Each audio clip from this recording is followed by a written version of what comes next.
Hoje a gente vai mergulhar num verdadeiro mistério do nosso intestino. Sabe, algo que afeta muita, mas muita gente e que muitas vezes nem é diagnosticado direito. Vamos falar do supercrescimento bacteriano e fúngico do intestino delgado. Calma, os nomes são complicados, mas a gente vai chamar pelos apelidos: SIBO e SIFO. Pensa naquela situação: um inchaço que não vai embora, gases, dor abdominal, até um cansaço que parece não ter motivo e os exames não mostram nada de claro. Se isso soa familiar para alguém, essa conversa é essencial. Esses sintomas são super frustrantes, né? Mas eles podem ter uma causa bem específica, e é isso que a gente vai explorar agora.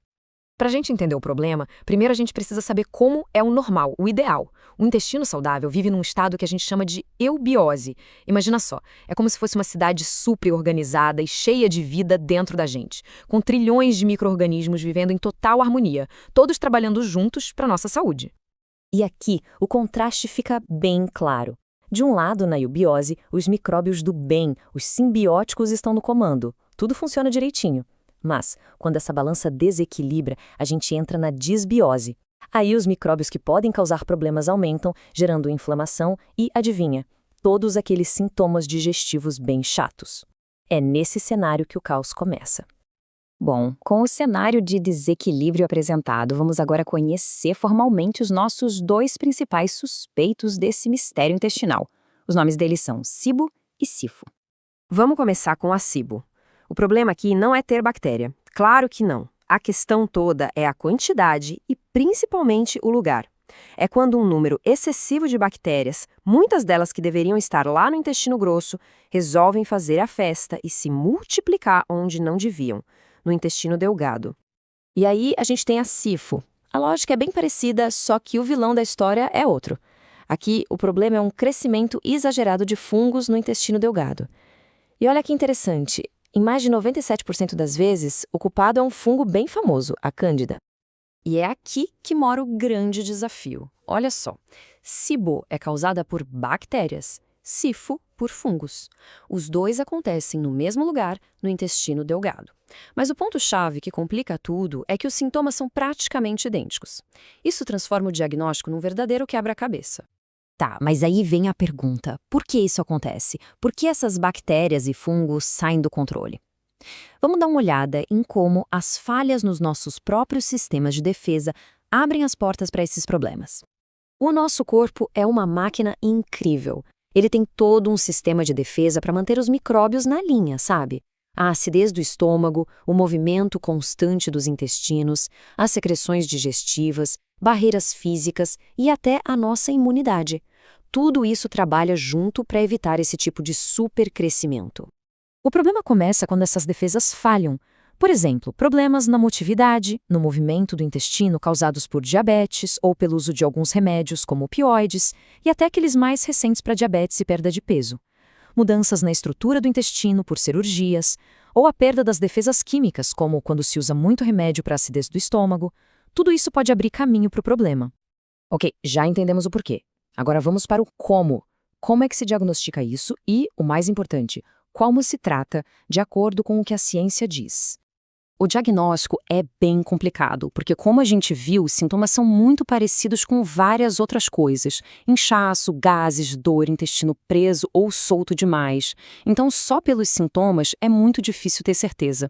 E para complicar ainda mais, até 20% das pessoas com SIBO podem não ter sintoma nenhum. Mas olha só que pista de ouro. Se a pessoa tem todos os sintomas de SIBO, faz o tratamento com antibiótico e nada melhora, aí a SIFO vira a principal suspeita.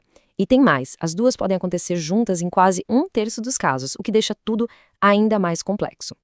O tratamento padrão para SIBO é bem direto. A primeira opção é um antibiótico, a rifaximina, que age bem ali focado no intestino. E junto com isso, vem uma dieta com menos alimentos que fermentam, como uma dieta low FODMAP. A ideia é basicamente matar as bactérias de fome.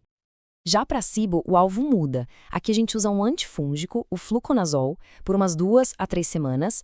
Na dieta, o foco é cortar o que vira açúcar rápido no sangue, porque fungo adora açúcar, né?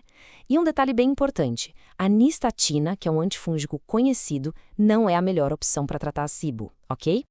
Agora, preparem-se para uma reviravolta que pode surpreender bastante gente.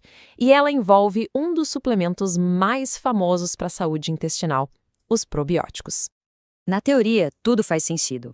A gente sabe que algumas bactérias probióticas, como os lactobacilos, podem ajudar a combater fungos como a cândida. Parece a solução perfeita, não é mesmo? Mas, na prática, a história é bem diferente. Apesar da teoria, nem prebióticos nem probióticos são recomendados para começar o tratamento de SIBO ou SIFO. Eu sei, parece totalmente o contrário do que a gente pensa, mas calma, tem um motivo muito bom para isso.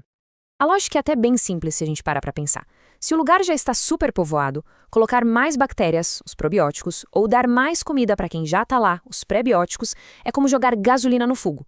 Pode piorar o inchaço, os gases, piorar a situação antes de ajudar. O primeiro passo tem que ser diminuir a população de micróbios e não aumentar.